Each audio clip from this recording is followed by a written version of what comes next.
खेरा हो टूटल बदिल देह पर चढ़त नहीं खेरा हो याद में रोइले ओकरा याद में रोइले ओकरा सखिया सवेरा हो टूटल बदिल देह पर चढ़त नहीं खेरा हो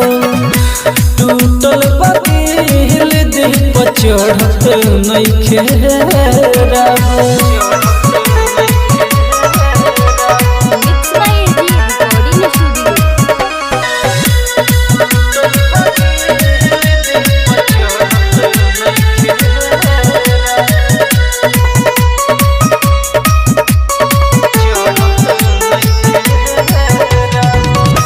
खुशी हमर छीन के ले गई धरैल से रोग हो गम के खाना पीना तो अब जोहर लागता हो हमके खुशी हमर छीन के ले गई धरैल से रोग हो गम के खाना पीना तो अब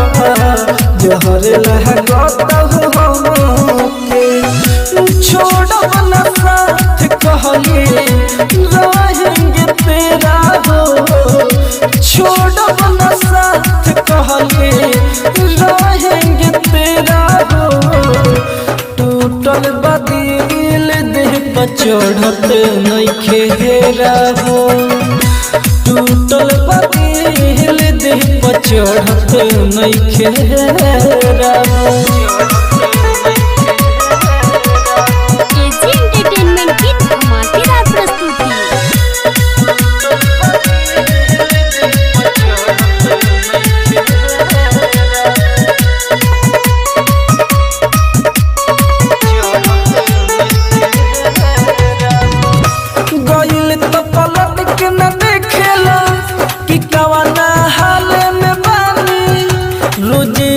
सहता रे सीतम राज राजधानी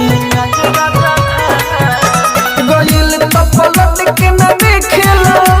कि कवना हाल में बानी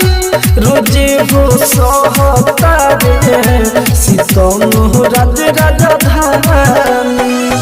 राइटर रूप चमके से पूछे न हाल में रहो राइटर रूप चन में खा पूछे न हाल में रहो टूटल बदिल देह पर चढ़त नहीं खेरा हो टूटल बदिल देह पर चढ़त नहीं खेरा हो mix by AG recording studio Roshanpur Sapaha.